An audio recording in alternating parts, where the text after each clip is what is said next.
Bismillahirrahmanirrahim. अस्सलामुअलैकुम वरहमतुल्लाहि वबरकातुहू। Studio इस्लाम 4 channel को देखने और सुनने वालों को हम खुशामदीद कहते हैं और हम ये उम्मीद करते हैं कि आप जहां भी होंगे अल्लाह के फजल करम से खुश होंगे। नाज़रीन, आज का जो वजीफ़ा हम आपके लिए लेकर आए हैं ये औलाद के वसूल के लिए सूरत यासीन के साथ मुबीनों का बहुत ही ख़ास वजीफ़ा है।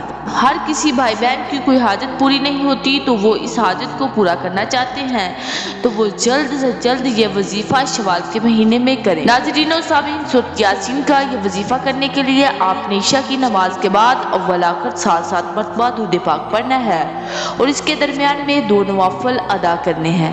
2 नवाफिल में अलहम्दु शरीफ के बाद 7 मरतबा सूरत इखलास तलावत करनी है। नवाफिल अदा करने के बाद आपने इसका सवाब आप अलैहिस्सलाम को इनकी को हदिया करना है।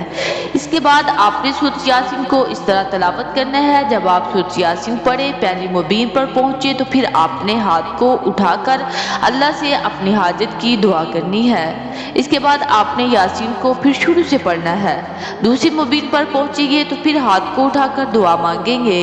इसी तरह 7 मुबीनों पर दुआ मांगनी है और फिर इस तरह एक मरतबा सूरत यासीन मुकम्मल करनी है। ये मुकम्मल करते ही अल्लाह आपकी तमाम हाजतें पूरी फरमाएगा। जो हाजत होगी अल्लाह आपकी हाजत जरूर कबूल फरमाएगा। मेरे अजीज बहनों और भाइयों, अगर आपको हमारी वीडियो अच्छी लगी है तो सदके की नियत से शेयर करें और चैनल को सब्सक्राइब करें। जज़ाकल्लाहु खैर।